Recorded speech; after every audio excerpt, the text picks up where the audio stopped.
Hi, I'm Dr. Avanti Kumar Singh. In over 20 years of practicing both Western medicine and Eastern healing traditions, the most important thing that I've learned is that healing is a journey we take together.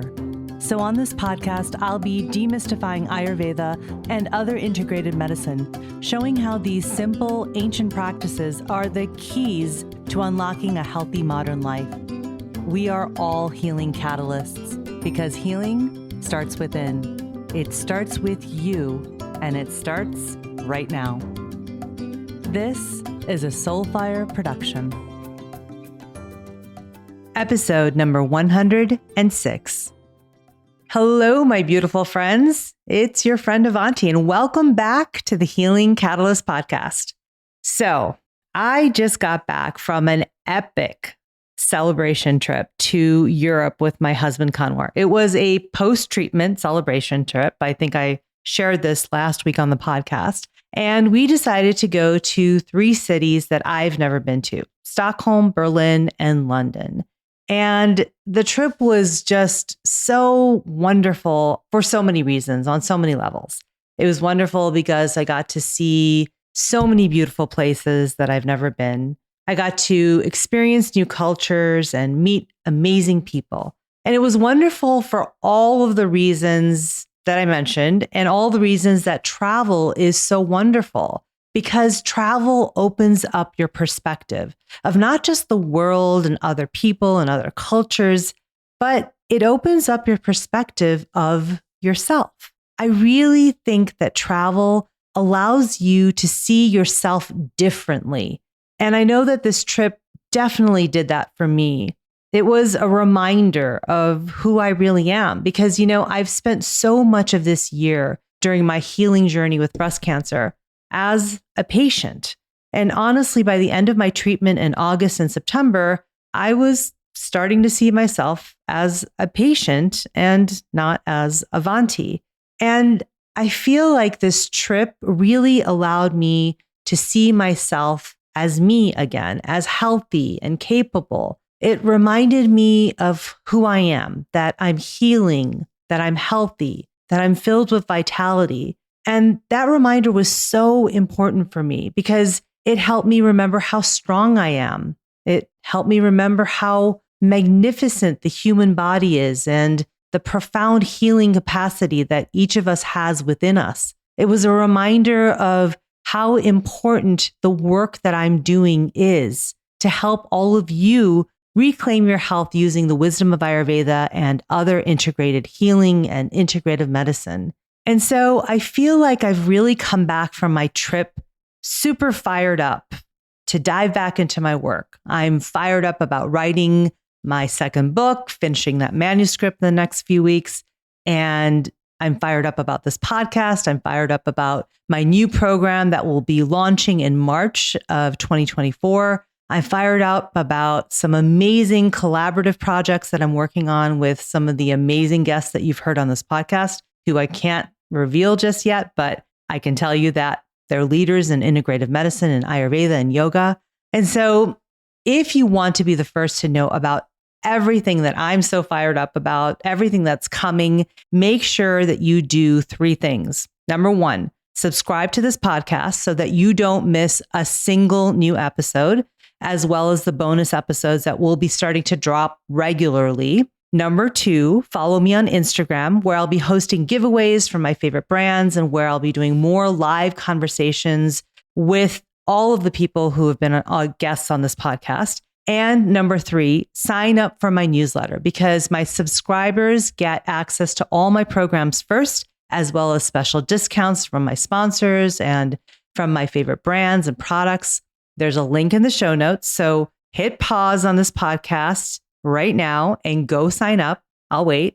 Okay, now that you're all subscribed to this podcast and following me on Instagram and sign up for my newsletter, let's get back to this episode. I'm really excited that you all tuned in today because I think you're going to learn so much about brain health as we continue our intention this month on the podcast and our exploration of hormones and our health. My guest today is Dr. Romie Mushtaq, a board-certified physician who brings together over 2 decades of leadership in neurology, integrative medicine, and mindfulness. She is an award-winning speaker and an amazing speaker. I've heard her speak before. She's amazing.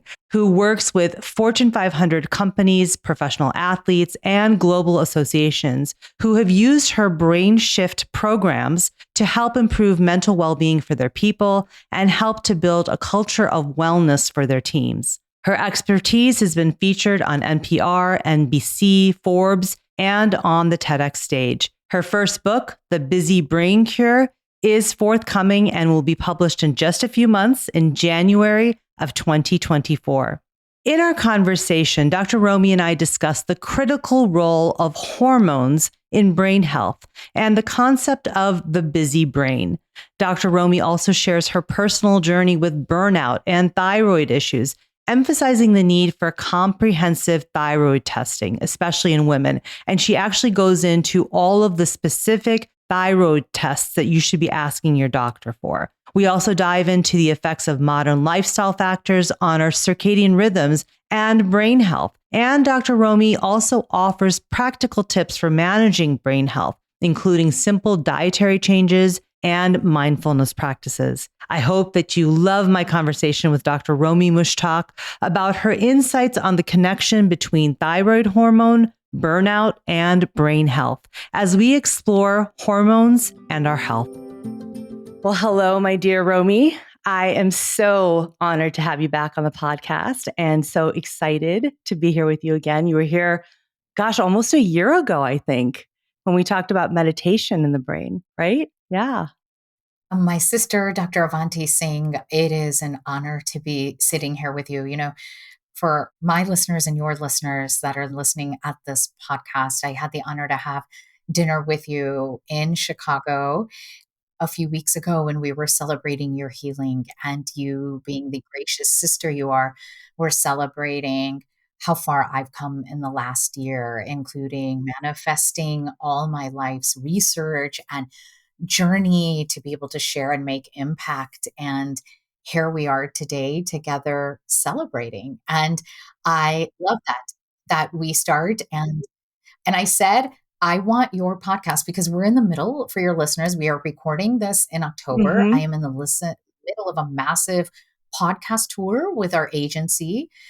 Most of the podcasts are being released in January and February of 2024. And I was like, my sister Avanti is having the first podcast to come out and me give the highlights and some nitty gritty that no one else is hearing. And thank you for holding this space. Oh, are you kidding? Thank you for coming on and giving me the honor of being the first podcast that you're on. So for all the listeners, I'm just so thrilled to have Dr. Romie back on the podcast. She actually, in this past year, has written an amazing book. What's the exact title, Romie, of the new book? The Busy Brain Cure, the 8-week plan to find focus, tame anxiety, and sleep again, being released by HarperCollins in January of 2024. And the pre-orders are open. All right. Amazing. I love that you put that in there. Yes. So she, had this concept of the busy brain that she has been writing about, researching, and speaking about all over the country for a few years now. And that was sort of part of what we were talking about last year. And now you've written it in a book so that everybody has access to this material if they can't come see you live speaking. And I think it's just amazing. So we're going to jump in to the busy brain. This month on the podcast, in the month of November, when all of you will be hearing this podcast, we're talking about hormones and our health. And I thought, the brain is such an important organ, probably our most important organ. And I thought I need to talk to Dr. Romie about her perspective, the busy brain, hormones, brain health, all of those things. So that's what we're going to really get into. But let's start with sort of this idea of hormones and how do hormones really help us maintain a healthy brain, optimal brain function, wherever you want to start. I know there's a lot of hormones, so we can pick a few. Yeah. Well, I'm going to start with two things. One is that when we say the word hormones, right, most of us like think, ooh, estrogen, progesterone, testosterone, and we think of our sexual health. Ooh, and if things haven't been working, the adrenal gland has been really on trend, like wide-legged jeans over skinny jeans the last few years, right? But what I really want to start with, there are 50 hormones that are in the brain and the body that govern everything about our mind, body, spirit health. So let's start from that global perspective. And then could I start with a story with you, Dr. Absolutely. Avanti, that Please. I share in the book. And it's really hard for me to even share this many years later when I've healed. I started my career as a neurologist, not only seeing patients, but doing research in how epilepsy and migraines affected women's hormonal health from menarche, the time we started our period, through menopause and beyond.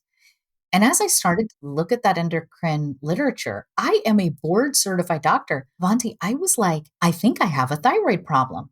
By this time, I had gone through the divorce. I had symptoms that people will read in chapter 1 and 2 of burnout. We didn't call it burnout then.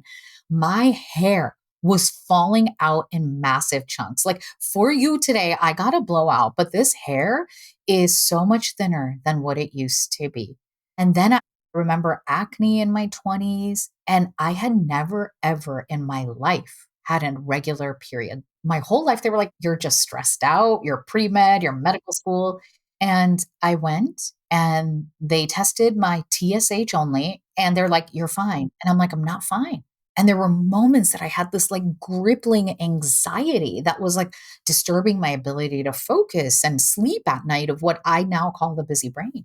And it went on, and people watching the TED Talk will give you the link to that, and the story in the book. They read about how burnout ended up in the previous podcast and life-saving surgery. And it wasn't until I came out and I started to see a doctor in Arizona, my primary care, who started to take integrative medicine classes at Dr. Andrew Weil Center for Integrative Medicine at University of Arizona, at a medical school, mind you.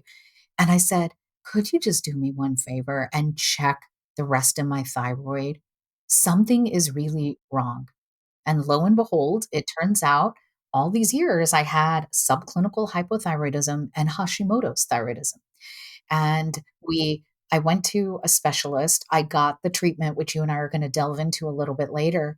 And for the first time in my life at age 39, I was having a regular period. And now I have healthy hair and healthy brain and mental health. And you look at the medical literature today as I was researching it, and you and I will delve in, but I just really want to be clear.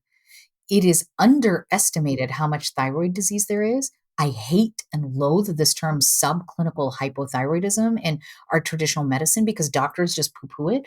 It turns out 1 in 8 women in the United States has subclinical hypothyroidism. They have symptoms, a long list, like I just told you, probably longer than mine, and they're being ignored, Avanti, by their doctors. And if we are women of color with melanin in our skin, the likelihood of having some type of thyroid disease is even higher. And that's why I'm here today.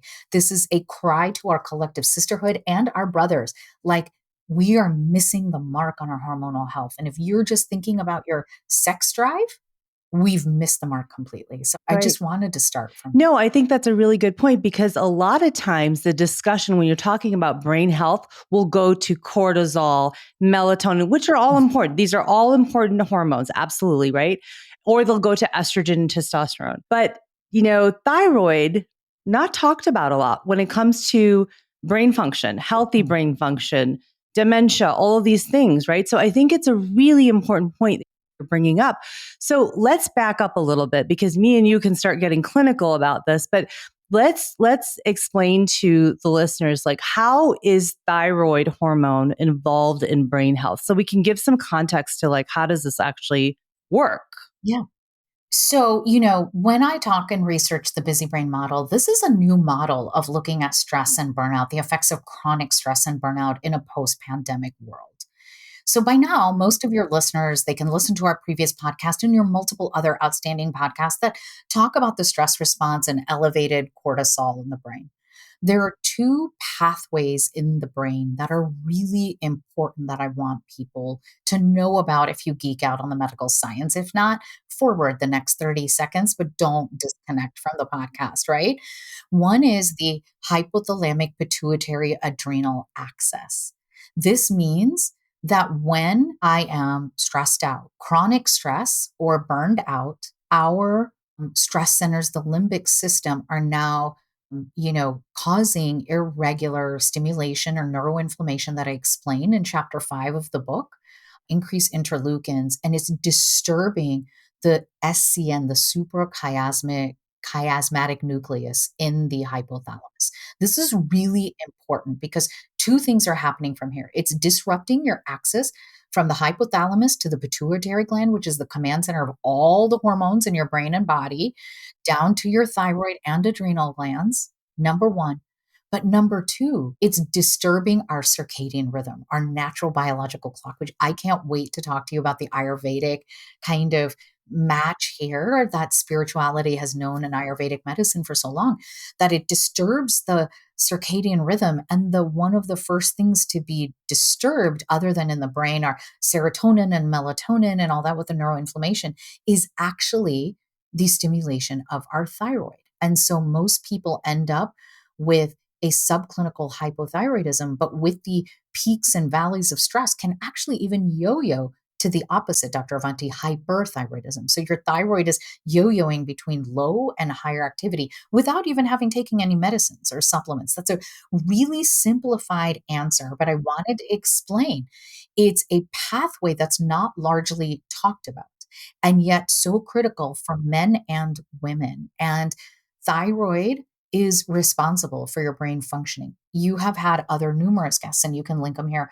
talking about brain fog. I'm here to talk about the opposite, a hyperactive brain, the busy brain, and the role the thyroid plays into that. And we're going to break that down in a second. But the thyroid hormone is critical for your entire brain system to function, everything from mood to memory to your biological clock of when it's time to sleep and wake up and everything in between that the brain controls and the rest of the organs. So I really look at it as a critical partner to your brain to manage the biological clock of our entire physical body Right. and brain.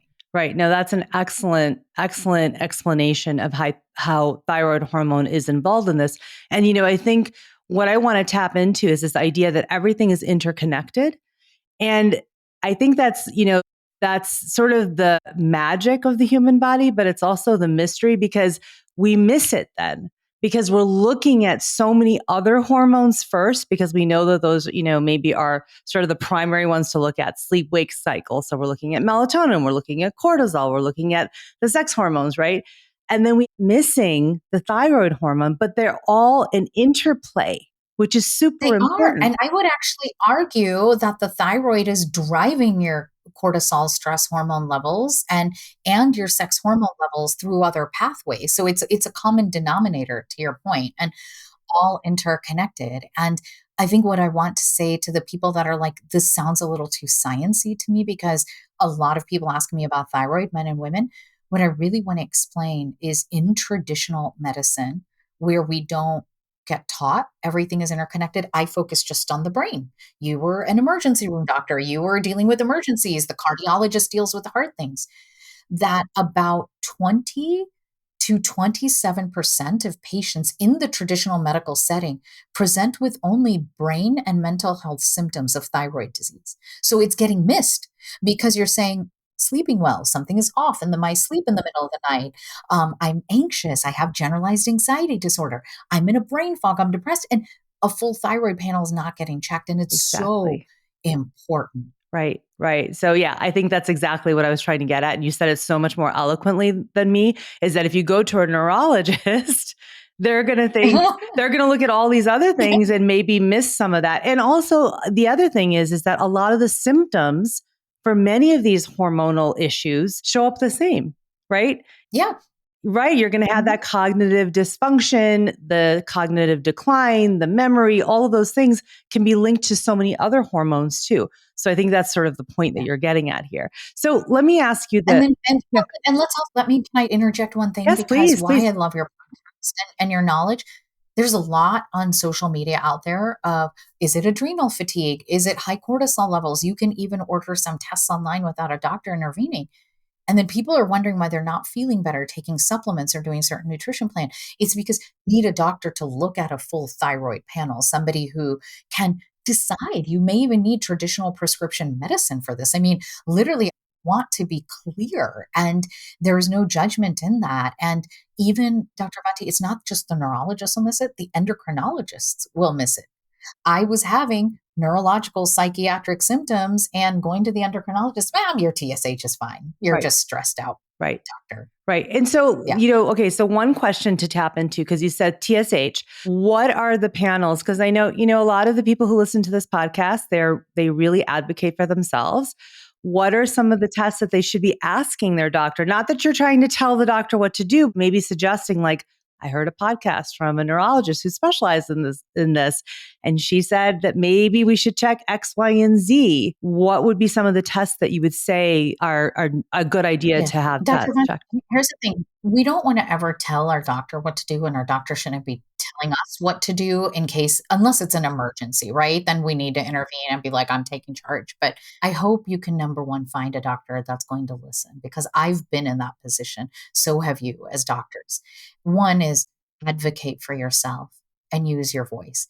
Two, honestly, please give your doctor a copy of this book, The Busy Brain Cure, and send them straight to chapters 7 and 8. It's all laid out. And online, we have a free practitioner guide for doctors with all the medical references from the major medical journals, thebusybraincure.com, the 3, 4 major. So one, I want you to know this is it. Number two, what to ask for your doctor. In simple terms, it's a full thyroid panel, and there are 8 labs in it. It's actually on page 129 of the book.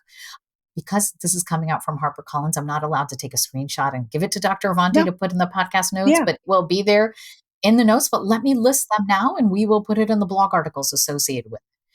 You do need the TSH, a thyroid stimulating hormone.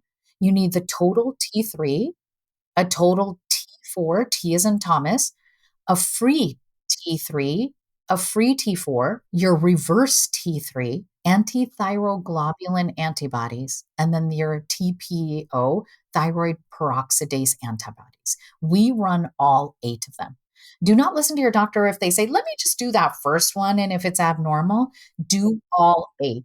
And because even like we know Dr. Vanti's nodding her head up and down right now, even just checking the reverse T3 can sometimes tell us indirectly how other hormones like your adrenal gland is doing as well, right? So these are all really important, all 8 of them.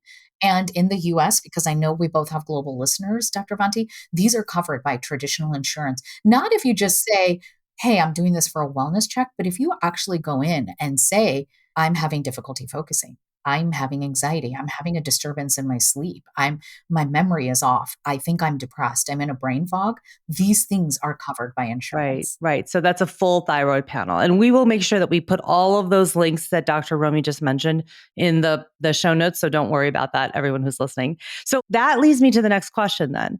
So can you please define the busy brain then? What is the busy brain? You gave some of the symptoms, but let's talk about the busy brain, and maybe generally, but then maybe in relationship to some of these symptoms that you see with thyroid dysfunction. Let's just hone in on thyroid maybe. I think that might be really helpful for people, since it is something that gets missed so much. Yeah? Okay. I would. So here was the thing, Dr. Avanti. My TED Talk went viral back in 2014 when I talked burnout. I thought I was alone in this place. Even today, when burnout is all over social media, people can still feel alone. I would give my lectures and describe how I was dependent on caffeine all day.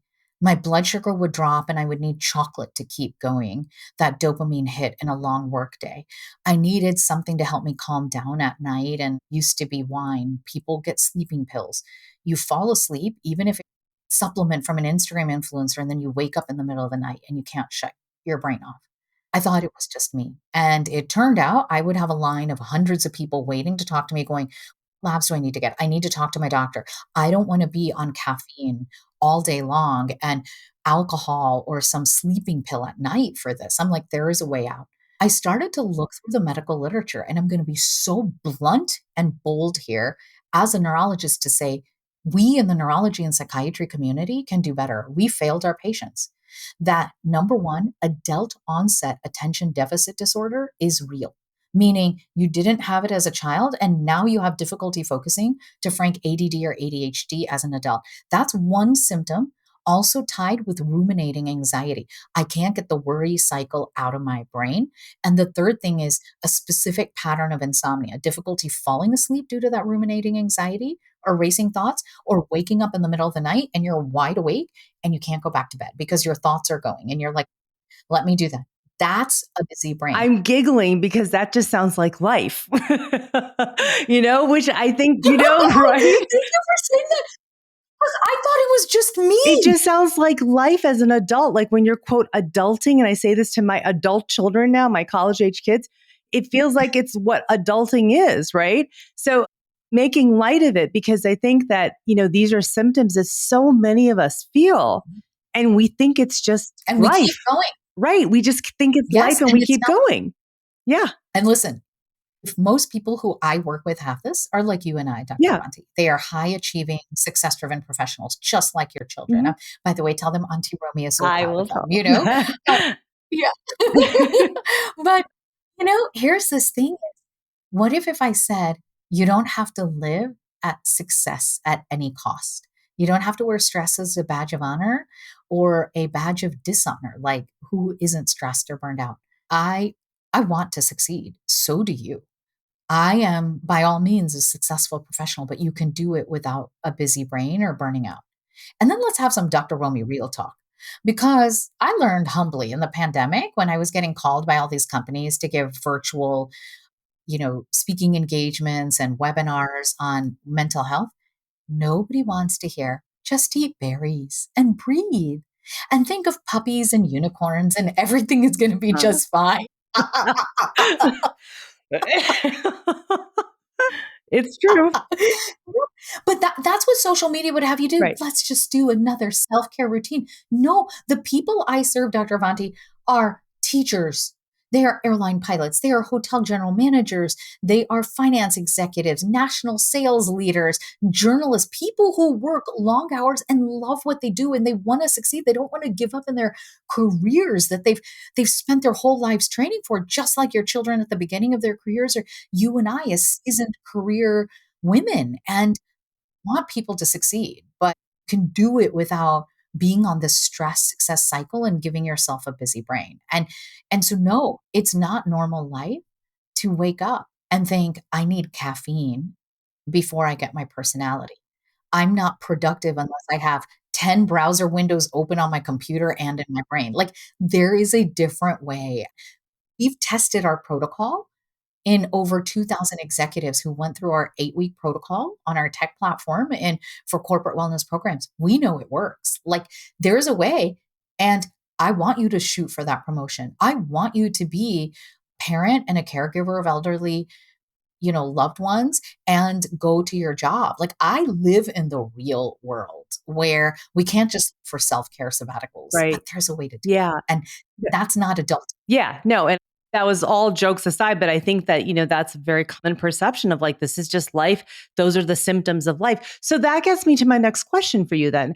Why do you think it is that we're seeing so much more of this now, like in modern life? What is it about, our world that we have more busy brain? Yes, she's like, I know the answer. I figured you would. Yeah, so tell me. I'm like, right? Yeah, yes. Like why is it happening so much more than like when we were growing up?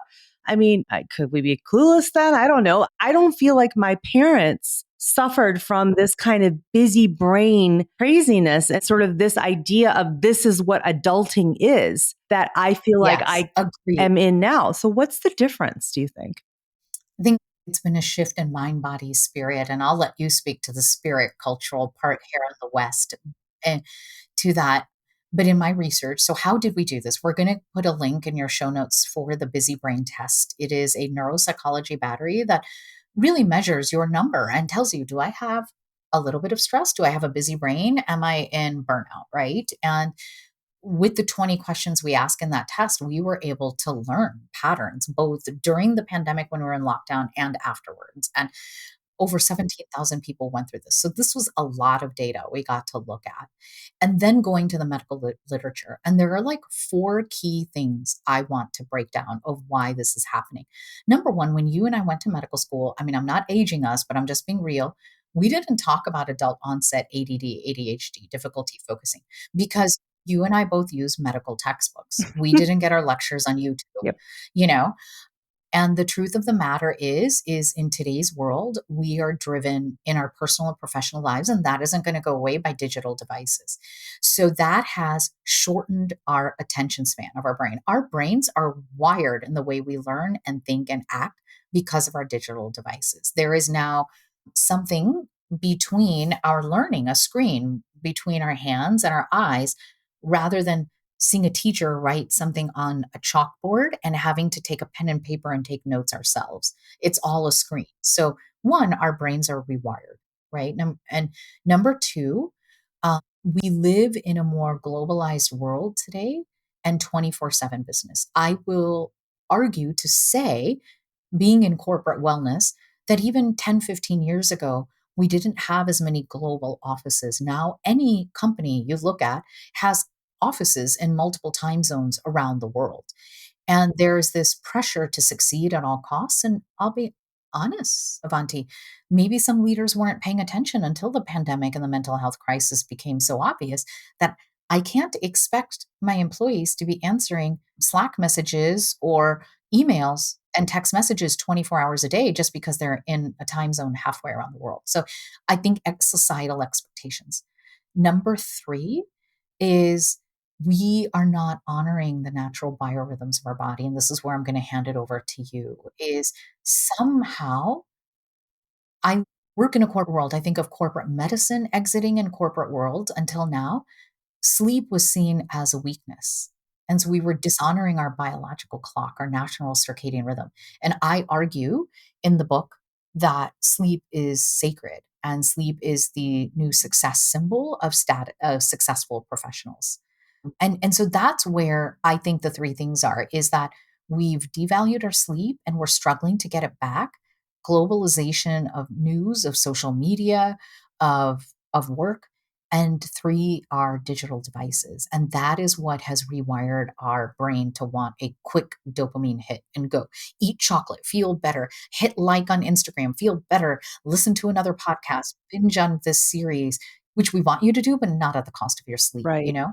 Right. How does that relate to Ida? I've Yeah. been so eager to have this No, and conversation it's with you. funny because I actually I'm finishing up my manuscript right now, and I was just writing about circadian rhythm. That's actually the chapter I'm writing right now. So it absolutely is all circadian rhythm, right? And it goes back to what you started the whole conversation with about hormones and that, focusing on thyroid, but that's connected to cortisol and melatonin, which controls our sleep wake cycle, right? So it always comes back to this idea of living in harmony with nature. There was something that the ancients knew, they just knew it, that living in harmony with the cycle of nature, the natural cycles of nature, daily, seasonal, all those rhythms, there is something about it that we as human beings, because we are one and the same with nature, that when we tap into that rhythm, we have better health.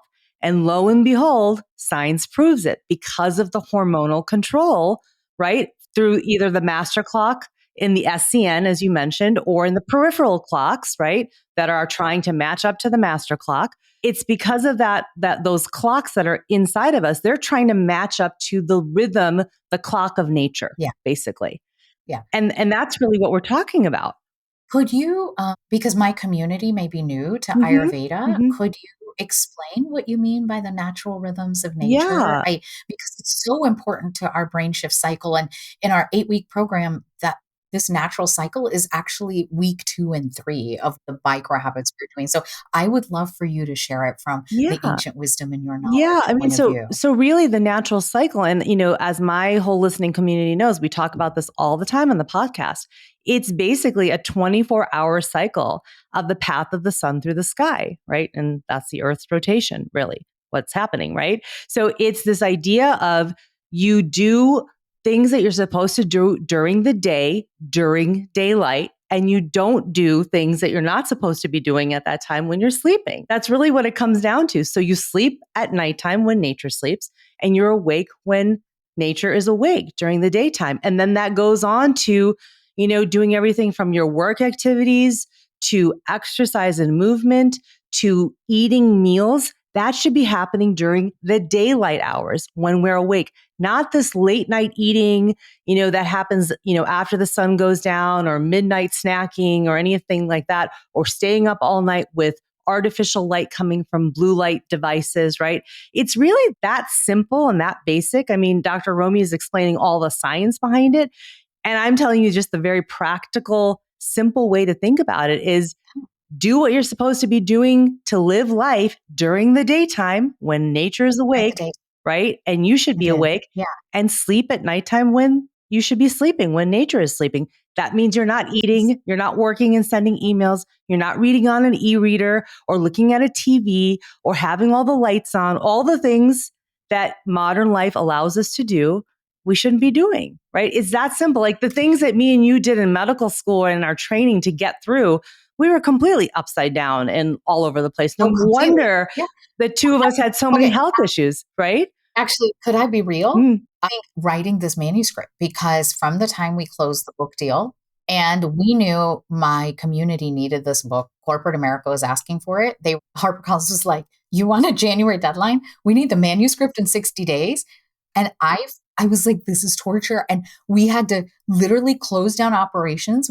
I was still speaking. So I would be sometimes speaking or my duties as a chief wellness officer and writing in the middle of the night. And here, my beloved dog is in tune with Mother Nature. He'd be sleeping down here going, what is foolish mama doing?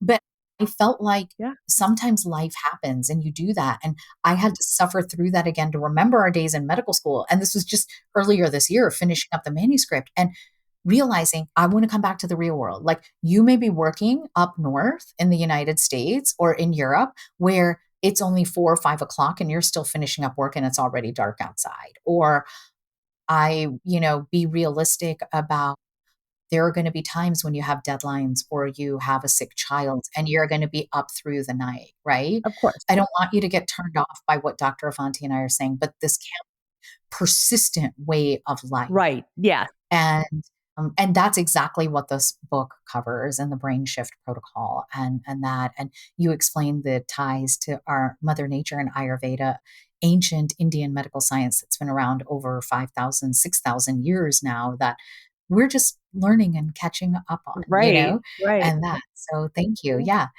You were asking me about hormones earlier, and you're absolutely right that, I address the role of serotonin and melatonin in the book, and that comes under technology, right? So yes, our technology is disturbing our circadian rhythm. It's making us crave like a drug addict, a dopamine hit, like instead of crack cocaine or alcohol, you're getting it from your digital devices. And listen, my busy brain people, they may not even be on social media. They're like, let me just knock out 3 more emails. Exactly. And then to-do list on my list, and then I'm going to sleep. That's dopamine. That's a false sense of success. Like my life is out of control, but at least I got those 3 emails in before bedtime. But guess what? Like what Dr. Avanti is saying, that's against your circadian rhythm. And like you read the study we did in chapter 9 with Evolution Hospitality, these bright lights and that dopamine hit is going to make you think, oh, instead of 3, let me send 7 emails. Right. Then I'll go to bed. Right. Well, and it also tricks your brain, your circadian clock, your master clock into thinking it's daytime. Oh, it's time to work because there's these blue lights that your retina are taking in. And that's a signal to your brain. It's daytime. So we have all of these pieces coming together. Not only are you getting the dopamine hits of like feeling like you're superior and you're superwoman or Superman, because you sent 3 more emails. Checklist. Right. Checklist. Yes, the lunch is done. The kids' school is done. Exactly. Yes, the school lunch. But your brain is actually interpreting that blue light coming into your eyes as, oh, it's daytime when it's nighttime. It is. So interesting. I'll tell you 2 things that I get asked a lot is it's not the blue light blockers. These glasses actually don't help. When you look in all the ophthalmology literature, your circadian rhythm is still disturbed, but it's actually all light. So our circadian rhythm is actually even disturbed in most workplaces around the world because we have fluorescent lights. That's not natural to our eyes, and even often in homes. I mean, we have to have compassion. Not everybody can afford the natural, light bulbs with the frequencies that our eyes need, but it's a simple reminder: start turning down the lights an hour or two before bedtime, and don't have your eyes in front of the laptop glued to like the latest Yes. Netflix special? Yeah, absolutely. Yeah. And then the other thing I would add to that is, turning down the lights at nighttime, but then also making sure you get some natural light during the day to remind your clock this is daytime. So those daytime hours, like Yes. they get natural light. Okay, let me synchronize with that as real Yes. natural light rather than this artificial light I'm having at nighttime. What I tell people is pretend you have a dog because I have Raja. And honestly, with this Dr. Avanti is if I didn't have Raja, I wouldn't take breaks. I'm human and I would go out. And when I'm traveling and on the road, my biological clock now is set at certain times mid morning and mid afternoon to get up and go outside because I'm used to getting up and walking my dog. And I tell people that same concept: act as if, even if you're in the office, you have a dog. And beings of unconditional love, all the people who've ever owned a dog out there know you're not going to tell that sweet face no over and over because bottom line, like you're like, always shows me love. And the second thing is, I don't want to clean up the mess on the Yeah. hardwood floors, Yeah. like either. Yeah. Okay, so before we go into practical tips, because I know you have so many wonderful practical tips of how to start addressing busy brain, Yeah. short of taking the busy brain quiz that you have. I mean, you guys, her resources are amazing. Dr. Romie's resources, and they're all linked in the show notes for you guys. But let's just back up for a second because you've mentioned dopamine and serotonin a couple of times. Can you just dive Mhm. into a little bit about how dopamine and serotonin are linked to busy brain, just really quickly? And then Yeah. we'll get into some of the tips that you have. Yeah, absolutely. So let's talk, basically, I want to just backtrack. You were focusing on hormones. Brain shift is the protocol. And shift is an acronym for five key areas that get disturbed in a busy brain. S is sleep or your circadian rhythm. And that's where we talk about melatonin and serotonin. Number one, I'll do that. H, hormones, and we talk primarily thyroid. I is markers of inflammation like methylation disorders, vitamin D3. F is the food we use to fuel ourselves. And T is technology. And so, all of those things at a root cause can be a hormone dysfunction, or the use of the wrong food or technology can disrupt all 50 hormones. So I really want to give that overview. Now to answer your specific questions is serotonin in the brain is known as a feel good hormone. Gets mislabeled. We don't have time in this podcast, and we can on another day to talk about how it's been mislabeled in the use of depression. It has link in mood, but anxiety as well. And most of it is made in our gut. When we are in chronic stress or burnout, serotonin production is disrupted in our gut and the metabolism in our brain. Serotonin metabolizes down to melatonin, number one. So that's really important to know. In the book, we don't recommend a lot of supplements. We obviously ask people to go get labs checked before treating thyroid or vitamin D3 deficiency. But 5-HTP, the precursor to serotonin, is one we recommend over melatonin. You do not want to take melatonin long term endogenously, or meaning a pill. And here is why. Our SCN, or hypothalamus, as a part of our circadian rhythm, modulates during the day. You want to wake up and have energy hormones. Cortisol is good for you. Dopamine, our adrenaline, norepinephrine, that should be elevated during the day. And as the day goes, it calms down. When you use caffeine, it will, kind of stop your body and brain from resting and bind with certain receptors to kind of give you an false energy surge for just a tiny bit. And then at night, your circadian rhythm, naturally, your brain, if you're relaxed, is elevating your feel good hormones to calm down, your serotonin, and natural secretion of the pineal gland of your melatonin. When we're under chronic stress or we're in burnout, that mechanism, that biological clock that's telling the pineal gland to release melatonin, gets blunted. And so it's not. So temporarily, if you're jet lagged, I give it to executives. If it's just 2 time zones, 3 days, take a little melatonin. But if you're taking a melatonin pill constantly, you're telling your circadian rhythm, "Ooh, I got it. Don't make more." And it can affect the rest of your hormonal health, thyroid, growth hormone, all of those things in that. Your serotonin and melatonin, in really simple terms, I call it the sleep good and feel good hormones of the brain. And but we see that in a busy brain, there is neuroinflammation that's kind of preventing that natural cycle from the gut to the brain to create the serotonin and the natural mechanisms for it to biologically break down into melatonin to modulate basically as simple as not only your sleep wake cycle, but your hunger cycle as well, right? It's all connected to leptin and all of that. So that's one system.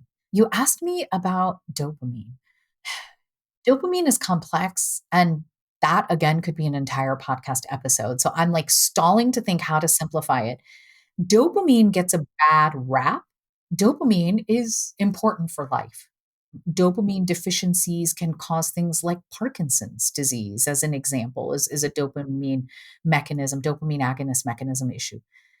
But the false dopamine or adrenaline high you get from quick bursts of addictive like activities, shopping for something on sale, guilty, so I'm not judging, getting some sugar in your system quickly, scrolling on social media to see how many likes or post engagement you have, or hitting like yourself, knocking out a few emails is the same trigger to the dopamine reward system that alcohol and addictive drugs can provide as well.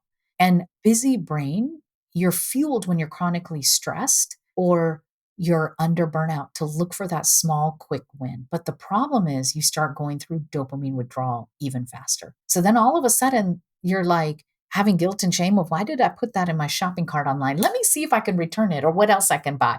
Or that advice, that kind of story I used earlier, you thought it was 3 emails and now you go back to do 7 more. And or you have the sugar, you go on the low because of, your blood sugar level spiking, your insulin, your blood sugar dropping, and now you want that dopamine hit again, so you eat another cookie or another piece of chocolate.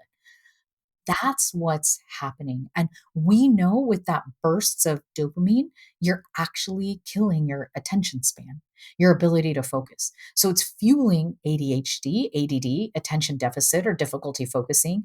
And you're also going to get more anxious with the peaks and the valleys. You and I will talk in a second of what are some of the natural mechanisms to have steady amount of dopamine as you need it and persistent through the day. Examples being meditation, high intensity interval exercise. That gives you like a sustained healthy dopamine and not those peaks and valleys of like getting a drug hit, withdrawal, Right. drug hit, withdrawal. Right. Mhm. Well, you know what's coming up for me, and thank you for explaining that so eloquently and simply in a way that's like really usable for people, to because hormones can be really confusing. I know even in medical school was like, oh my God, so many hormones. The thing that's coming up for me is that it's almost like it's a cycle that is hard to break, right? That once you go down this path of busy brain, again, I come back to this idea of adulting and like life. It's almost like this hamster wheel that you can't get off of because you have a busy brain. Yeah. And then you got this dopamine Yeah. going, and then you have the busy brain, Yeah. and you're out of sync with circadian rhythm. And it's like, Mhm. right? Yes, and then what do people think? Dr. Randy, they think, "I just need to leave this job or get out of this Right, marriage or get a new girlfriend or boyfriend, and I'll be better." And guess what, girl? Jumping from one hamster wheel to another, that's a temporary dopamine high. "Look at my new job. Look at my new lover." right. And then all of a sudden, the same stuff starts creeping up. Like jumping from one hamster wheel to another doesn't work. Right. Mm-mm. Right. And so it's like Mhm. literally you have to say, okay, I've got to interrupt this pattern. We've talked about this on this Yes. podcast before is that so much of, this habit formation, living a life of longevity, living, an Ayurvedic way of life, being in sync with circadian rhythm, it's about seeing some patterns and then being willing to break patterns, right? That's kind of what's coming up for me when you're talking about all of this. I love that. That is. And we call those two patterns when people hear me speak or in the book. You're kind of team I can't sleep or team who robbed my energy. And Mm, those are kind of the two cycles we address in the 8-week protocol. It's literally who, team I can't sleep or team who robbed my energy. And that's how we break up these patterns. But it's a conscious decision to say, I want to break the pattern. And then, again, I come back to that Dr. Romie real talk. Doesn't everybody know I need to sleep more, meditate more, eat more fruits and vegetables? I need to get up and exercise, maybe start a side hustle to feel fulfilled in my life passion, need to work on my relationships with my parents or my lover.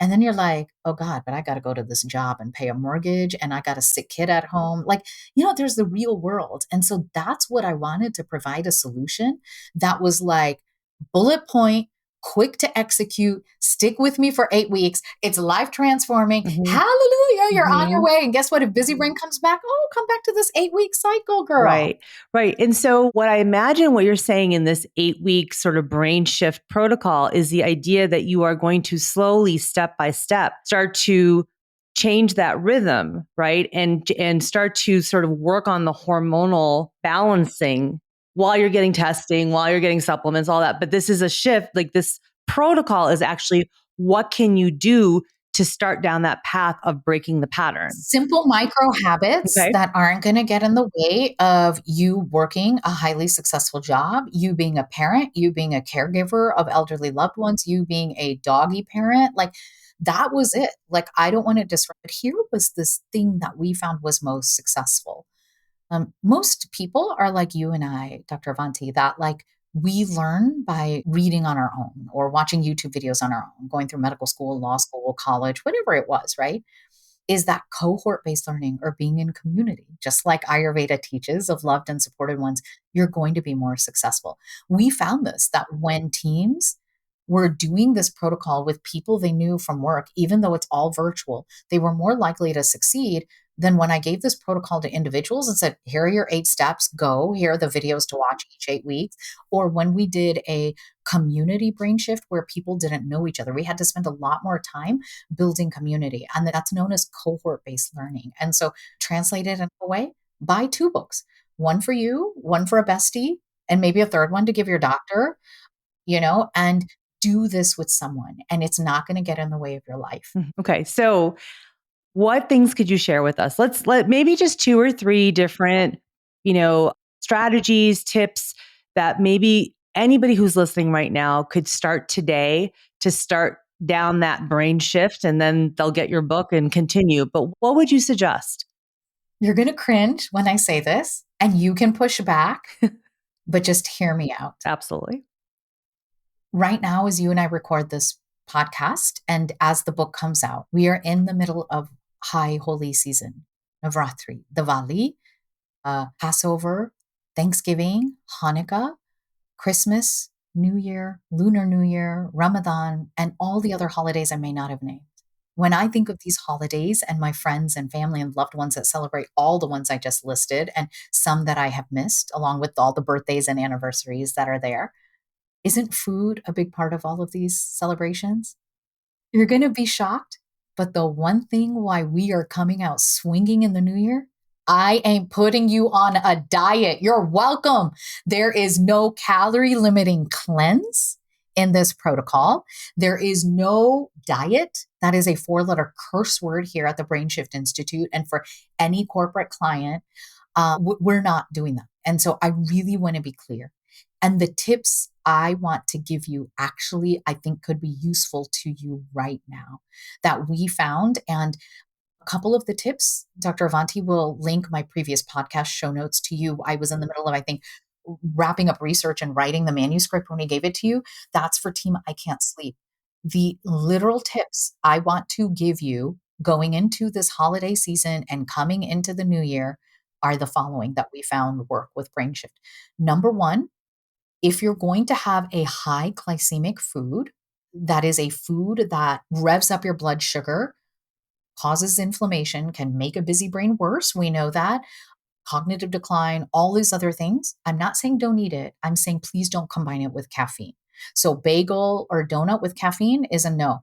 Added sugar or the additive nutritive sweeteners is a no-no in your coffee, right? So, or tea or anything with caffeine, you split the two of them up. We give in the book a list and are in our website and resources with the book free, all the low glycemic foods. But I'm a realist. Your child is having a birthday. Please eat a cupcake or cake with your baby. Enjoy it, please, right? And just don't have caffeine with it because we know caffeine in the brain alone, Dr. Singh, will spike insulin levels separate from blood sugar. Now, you put this with, having a sugar meal. Not only is this stress on your pancreas and raises blood sugar and diabetes and Alzheimer's type 3, we know it's actually fueling the neuroinflammation that will create anxiety and difficulty focusing, that coupling. So that is the one tip we use. How does this work? It worked miracles during our 8-week protocols when we tested it and retested it because people knew if I'm eating the donut, I'm not having caffeine. 9 times out of 10, they chose caffeine without sugar and naturally started to cut high glycemic foods out. So that's step one. How does that sound to you that I'm like, and by the way, once or twice a week, eat comfort food. Like when you and I had dinner together, I downed a prata and nut. Like I was like, hallelujah, but we were drinking caffeine-free chai. Yeah. Yeah. No, I think it's a really good practical tip because so much of our programming is to have caffeine, a hot drink that has sugar and caffeine in it, along with a pastry or a sweet. And, okay, that might happen sometimes, but I think we're so conditioned to think that that's the way we should do things that if we can uncouple that, that's kind of what you're asking is for people to do is uncouple Just that those. one thing. Yeah. Listen, you're going to have pasta at lunchtime on a business luncheon, or you're going to have a birthday dinner and have rice. Just no caffeine for the hour before or after you have the Mhm. carbohydrate. I love it. I love it. Mhm. Such a simple, 1 hour. simple thing to think about. It works, right? The added pro tip we give during our corporate wellness programs is eat protein before you go to any event or start with protein on your plate first. But that doesn't always happen. Like, again, you're at a holiday party, there's only so many of those tiny little chunks of cheese you can pick up without looking impolite, right? I love how practical you are. You crack me up. Okay, Right? that's a great It's one. true. No, it's true. That And is so yeah. yeah, works. And by the way, this is like week 6 of the protocol. You're going to read the funny story of my developmental editor, Melanie, and another amazing school teacher who went through brain shift and how just doing these one brain shifts, that was the only thing they got right the entire time, transformed their health and their daytime energy. But please know, this is week 6 and 7 of the protocol.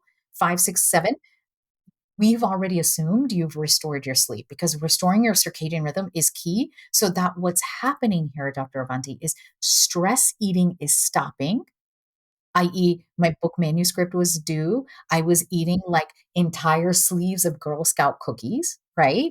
That's not good. That's stress eating.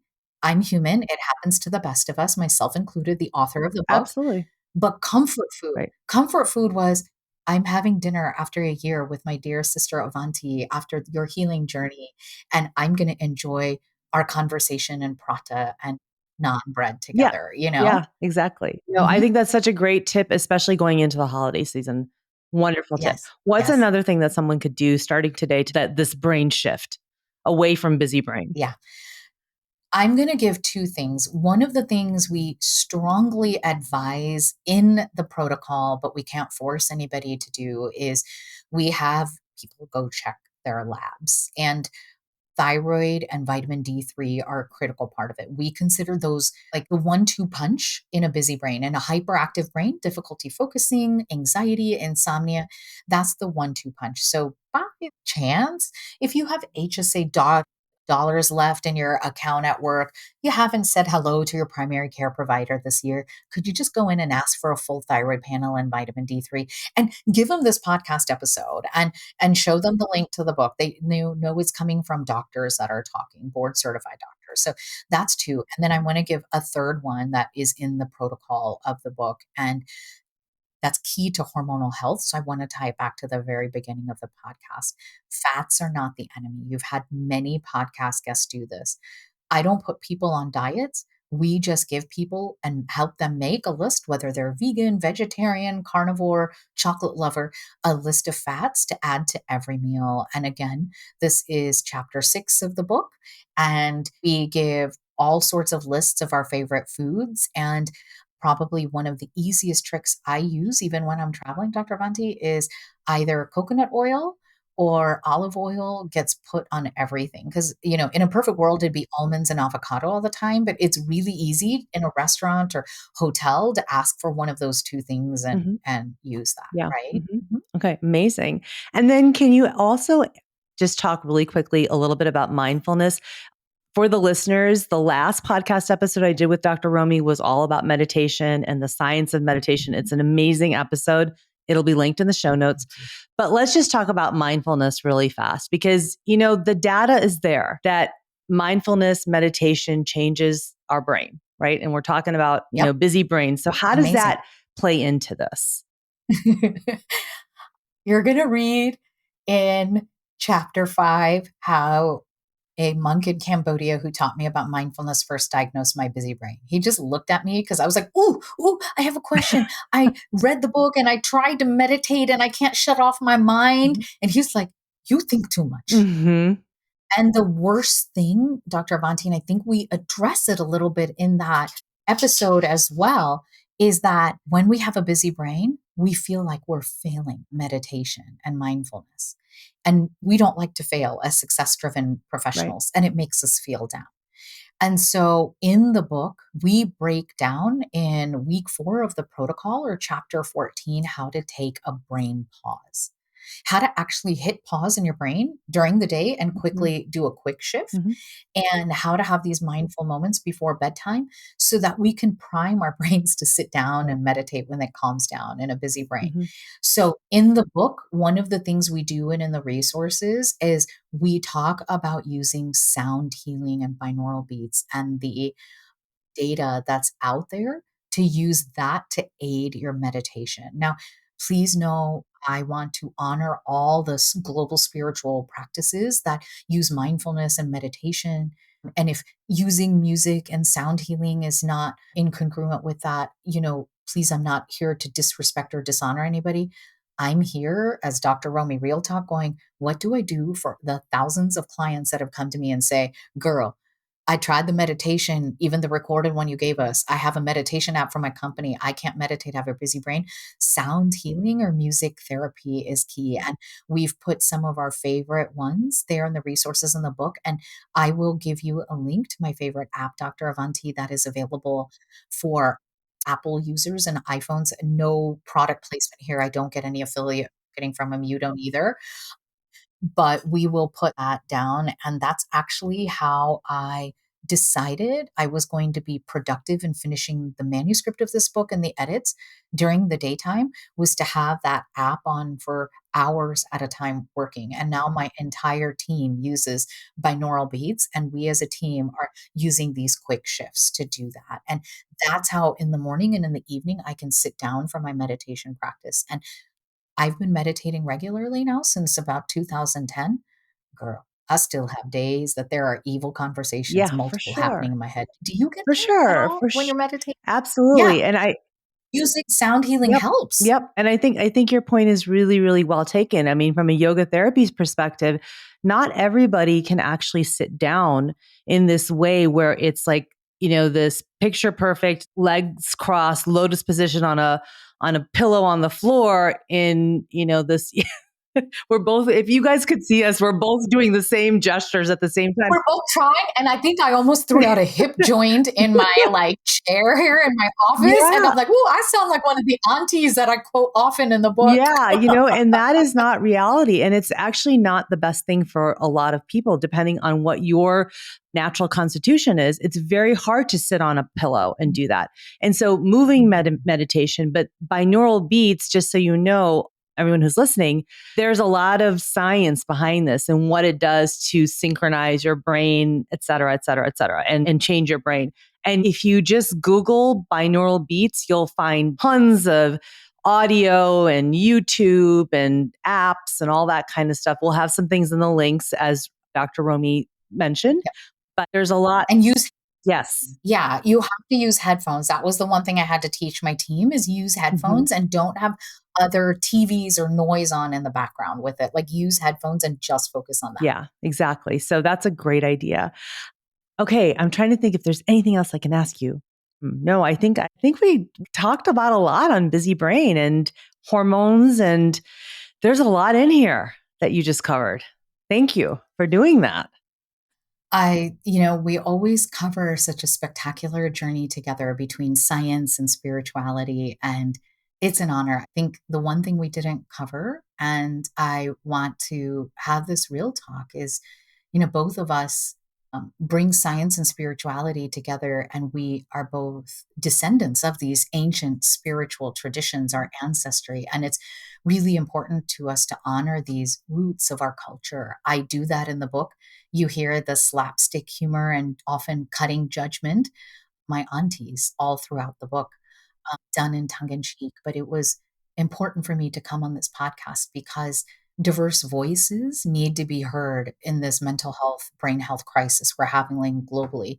And the world you and I navigate in right now, Dr. Avanti, in the US, is largely pale, male, and stale. And I don't think we get to reach the people you and I feel strongly about reaching. And so if you're listening to this podcast and you know a woman who doesn't feel like she's been taken seriously about her anxiety, her periods, something is off, I'm tired all the time, there's something deeper in the depression, will you forward her this podcast episode? Because you've got Dr. Avanti and I who care. And I know she's got multiple other episodes that cover hormones in this series and women's health as well. I mean, you should be doing this podcast all the time, my dear. Thank you so much for saying that. I think it's really, really important what you just said. Part of my purpose in doing this podcast is not only to bring this information to lots of people, but it is also to amplify the voices of diverse people who are doing such important work, especially other South Asian women. I feel really strongly about that because there are so many South Asian women in this country who are absolute experts in their fields. They are leaders in their fields. They are internationally known.